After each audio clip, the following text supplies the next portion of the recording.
You are listening to Down Home. Imagine building a town from the ground up. You come together with a bunch of like-minded people, land is bought, homes are built, businesses are thriving. A community being built through hope, hard work, and pride. Now imagine that town being burned, buried, and erased. And not by accident, but because the people who lived in that town were predominantly black.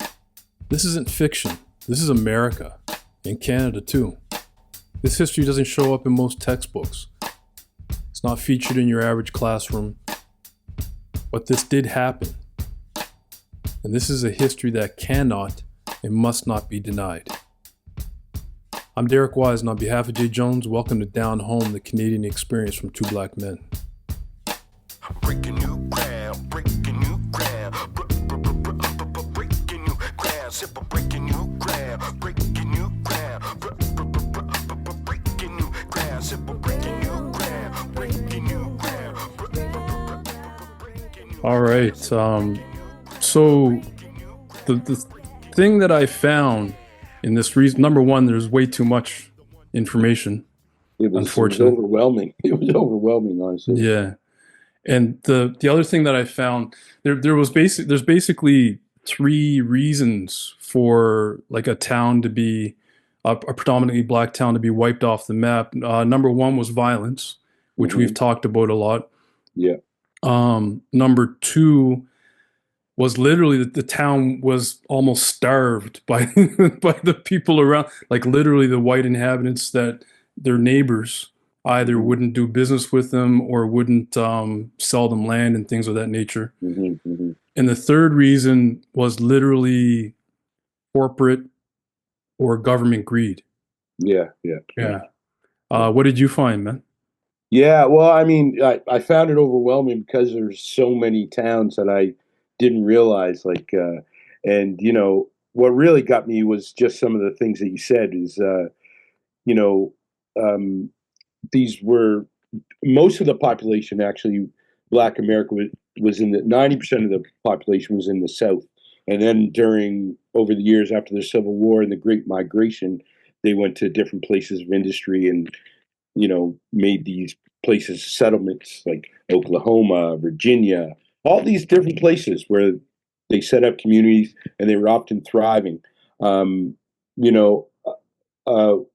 What else I found interesting was in Oklahoma specifically is the indigenous people there, after they were sort of forced into individualized lots, they often moved in next to African American people and created these communities that were cohesive. They leaned on one another. They thrived in business. And then, corporate greed over time, either taking land or violently forcing people out. And then even in the later years, from 1949 to 1974, there was this big thing called urban renewal, or as James Baldwin called it, Negro removal, where all these sort of people in these towns got decimated or forced out. And and there's also one last thing. I hope I'm not being too all over the place, but recently there was this woman who has a show on Peacock named Amber Ruffin, and she did a segment called "The Secret History of Flooding Black Towns to Make Lakes." So, and this was usually because they wanted the land, or wanted to expand or do something, and these communities were thriving. So what I found was just a disappointment for the sheer fact that, they weren't able to be sustained because of, the racial sign of the times. Yeah, well, just to circle back and start with the point of Oklahoma that you made there. Yeah. It's interesting because in the beginning, Oklahoma was before it actually achieved statehood, it was considered a promised land by a lot of freed slaves. Yeah, so and the list of predominantly black settlements that or wiped off the map is it's kind of staggering. Like it, and this Yeah, is all documented, right? yeah, Like very much so. Sanders, Maybell, Wiley, Homer, Huntonville, Lee, right? Like the list is, it's like it's crazy. Yeah, you could do a roll call, you Yeah, know. exactly, man. Oklahoma stands as a powerful historical case study in the systemic erasure of Black American towns. It's a lesser known chapter of American history, the rise and tragic disappearance of Black towns in Oklahoma Territory. Names like Lincoln, Cimarron City, Bailey, Zion, Emmanuel, Eudora, and Douglas. If you've never heard of them, you're not alone. These towns were once beacons of Black self-determination, but today they're little more than footnotes, if that. After the Civil War and into the early 1900s, Oklahoma represented a new beginning. The territory, not yet a state, was viewed by many freed Black people and their descendants as a place to build Black wealth, safety, and community. These towns weren't just small settlements, they were acts of resistance, self-sufficient, dignified, and proud. They had schools, churches, businesses, all Black owned and operated. But then came the hammer. When Oklahoma achieved statehood in 1907, it wasted no time enacting Jim Crow laws. One of the first bills signed into law segregated public transportation. That was just the start. What followed was a calculated dismantling of Black autonomy. Entire Black towns found themselves under economic siege. Local white farmers in neighboring counties, some of them even originally supportive, signed oaths promising never to rent, lease, or sell land to Black people. This wasn't just racism, it was erasure. And the pressure came from all directions. Black Oklahomans who dared to prosper were often met with intimidation, economic strangulation, and sometimes outright violence. These weren't isolated acts. They were systemic, coordinated, and designed to suffocate Black communities. And so towns like Lincoln, Bailey, and Eudora began to disappear, swallowed by time, by injustice, by silence. Some Black Oklahomans turned to the failed Back to Africa movement, a movement rooted in the idea that freedom could only be found by returning to ancestral lands. While powerful in spirit, it struggled in practice. Organizing international migration is not a small feat. Corruption, logistical nightmares, and a lack of support doomed much of the effort. Few made it, most couldn't even afford to try. But migration still happened, just not across the ocean. Many Black families packed up and moved north to Canada, where they hoped to find a fresh start without the crushing weight of Jim Crow. Others journeyed south to Mexico, drawn by land opportunities and the chance to escape racial terror. They were pioneers all over again, carving new lives from the land. And if you're wondering, yes, white neighboring towns often played an active role in this forced migration. In some cases, Black settlements were cut off from vital resources like water or railroads. In others, white mobs emboldened by the law and unchecked hate burned homes, lynched leaders, or simply drove entire communities out by fear. As we look at maps today, we won't find Zion or Douglas or Eudora, but we can say their names. Because history erased them once, let's not let it happen again. The other thing I found about Oklahoma was that it was kind of a slow thing, but once the Jim Crow laws were passed in Oklahoma, a lot of African Americans looked to Canada. Yes, yeah. Yeah, so there was two large communities that were actually set up of expat Americans that went north to Canada, and that was in both. Let me see here, Maidstone. It's in Saskatchewan. Yeah. And another one that we actually talked about before, just in the conversation, Amber Valley. Yes, yeah. Which is in Alberta, which we were talking about before for an upcoming project. Yeah. Yeah. So that just crazy though, right? The other thing that we can talk about is like the violence, right? Mm-hmm. We all know what happened in Tulsa. Mm-hmm. But the other one that's it's under the radar is Rosewood.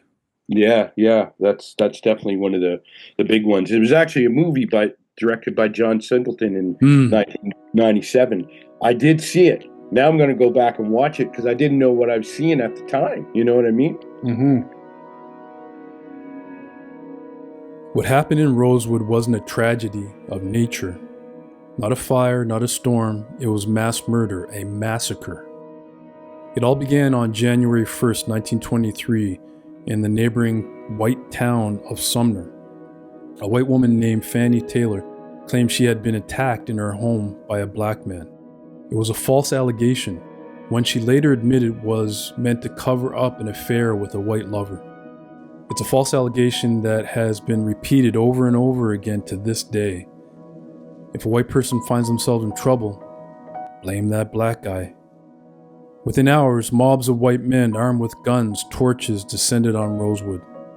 They were looking for someone to punish. Anyone black would do. The violence spiraled. Homes were looted and burned to the ground. Innocent black men were dragged from their houses and lynched. Entire families were hunted. A group of women and children hid in the nearby swamps for days, terrified, cold, and hungry. Some white residents of Sumner did help. They smuggled families out of Rosewood in wagons under the cover of night. But the damage was done. By the end of the week, Rosewood was in ashes. No one was ever convicted. No one was held accountable. Rosewood was simply erased. For decades, the massacre was hidden, buried by fear, silence, and shame. Survivors were told not to speak of it. And they didn't, not publicly, not until the 1980s, when journalists and descendants started digging up what Florida had tried to forget. In 1994, over 70 years later, the state of Florida finally issued a formal apology. They passed legislation to compensate some of the survivors and their descendants. But how do you repay what can't be replaced? An entire town, a legacy, generational wealth, all gone. But yeah, Rosewood was huge as well. Yeah, Rosewood, and crazy. It's just Yeah, crazy. Like literally within a short period of time, the place is just gone. yeah.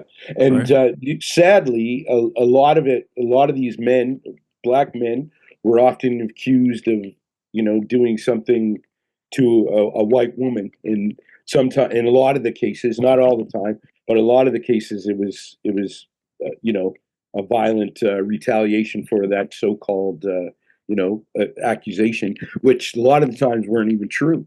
You know, Hmm.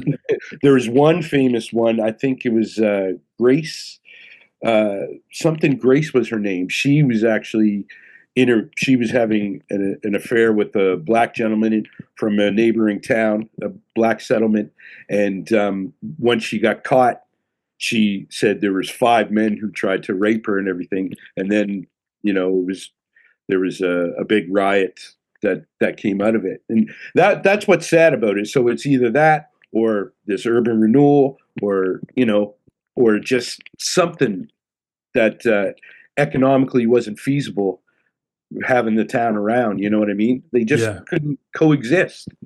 yeah, yeah. The third aspect that I was talking about, like literal corporate greed. There were one of the most documented instances was there were three towns in Louisiana that I found that kind of fell to corporate greed. Uh, Hmm.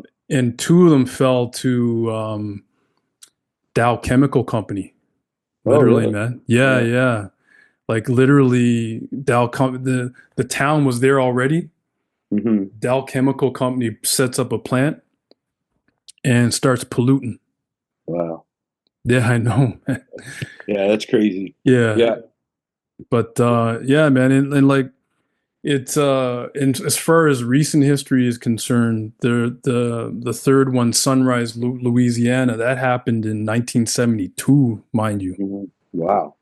I know, man. Like it's It's all something else. fairly recent stuff. You know what I mean? but it all sort of has the same formula. I mean, today there's only about 13 towns that exist, like that are still from its origins, that are still. Obviously, they're probably a little bit more diverse now, but Yeah. you know, it's pretty crazy how many didn't survive. Because I think at one point there was at least over 200. You know, Yeah. yeah, Yeah, definitely. And just before we end, uh, a story very similar, and it's not a whole town, but a story very similar to what happened to Africville happened in New York.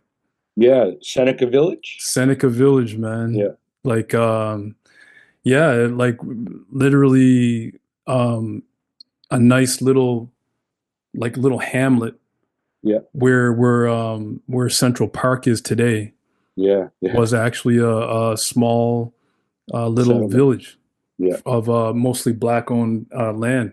And Hmm. then I think it was 1850 that the city of New York came along and said, "Hey, Yeah, we're going to take this land and we're setting up a nice park." yeah, and that yeah. was it. Yeah, that was it. And then in lower Manhattan, there was a town that sort of was deemed a slum because there was like sort of what they called gallivanting and Mm, all sort of after hours places. People were just trying to take advantage and make money, right? Because hmm at that point, a lot of things that happened in these towns too were often, even sometimes after the Second World War, was jobs fights. Like, you know what I mean? Um, there was a town. Oh, I wish I could remember half. There's so many of them, but there was a coal miners town. You know what I mean? And then blacks were taking up the job, so it wasn't viably feasible. So they were forced out and they fled. Like, you know what I mean? Yeah, yeah. Each place they try to touch down, they just try to do what they try to do since the days of slavery, was just survive after they were free, right? And they did it. They did it well. Like they knew how to farm the land. They knew how to make the best of their situations, and they knew how to survive after what they just survived. So it's really sad that the viewpoint of the whites just couldn't get that out of their mind, because everyone was affected economically, especially after the Second World War and the Great Depression and everything like that. But these still seem like sort of vibes just still exist, and Mm, it's just yeah, crazy. yeah. Well, a lot of these places are no longer around, Exist. man. Yeah, Yeah. yeah. Since 1888, at least 200 towns, you hmm know, and most of them were wiped off the map. Yeah. Mm. Breaking new ground, breaking new ground, breaking new ground, simple breaking new ground, breaking new ground. You have been listening to Down Home. Subscribe wherever you listen to podcasts. Breaking new ground, simple breaking new ground, breaking new ground, breaking new ground, yeah. On a high plateau, from the one down below to the future of the funk, getting lost in the flow. Contact with the spark magex. Now it's time to flex with the force from the soul, reaching all aspects, getting deep, no time to sleep. As you reach your next phase, laying it all on the line. New trails start to blaze. It's a fire inside, a brand new path, breaking down the sum to one. Feeling free, I just laugh with the joy. The song Breaking New Ground from The Breakdown. Like magic prescribed, only to see the perfect blend, like a diamond in the rough, ready to drop a perfect gem. It's time to shine, so fine to see what you find.